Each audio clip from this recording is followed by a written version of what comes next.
ফরিদপুরের চরভদ্রাসনে নারীদের কর্মসংস্থান সৃষ্টির লক্ষ্যে ৫০ জন নারীর মধ্যে সেলাই মেশিন বিতরণ করা হয়েছে। বুধবার দুপুর ১২টার দিকে উপজেলা পরিষদ মিলনায়তনে উপজেলা প্রশাসন ও যুব উন্নয়ন কর্মকর্তার কার্যালয়ের উদ্যোগে এ মেশিন বিতরণ অনুষ্ঠান অনুষ্ঠিত হয়। অনুষ্ঠানে প্রধান অতিথি হিসেবে উপস্থিত ছিলেন উপজেলা নির্বাহী কর্মকর্তা মনিরা খাতুন। বিশেষ অতিথি হিসেবে উপস্থিত ছিলেন উপজেলা কৃষি কর্মকর্তা ইমরান বিন ইসলাম, সমাজসেবা কর্মকর্তা মোহাম্মদ জাহিদ তালুকদার, ইউপি চেয়ারম্যান আজাদ খান, মোহাম্মদ ইয়াকুব আলী প্রমুখ। ইউএনও মনিরা খাতুন জানান, অল্প সেলাই কাজ জানা ৩০ জন নারীকে ১০ দিনের প্রশিক্ষণ প্রদান করা হয়েছে।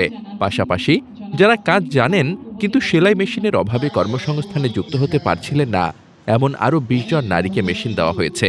মোট ৫০ জন নারীকে ৫০টি সেলাই মেশিন, প্রশিক্ষণপ্রাপ্তদের সনদ ও ভাতা প্রদান করা হয়েছে। প্রশাসনের এমন উদ্যোগের জন্য কৃতজ্ঞতা প্রকাশ করেছেন সেলাই মেশিন প্রাপ্ত নারীরা। তারা বলেন, এই সহায়তা তাদের স্বনির্ভর হতে সহায়তা করবে। এখন আমরা আত্মনির্ভরশীল হতে পারব। মোহাম্মদ শামীম রেজা, দৈনিক খোলা চোখ।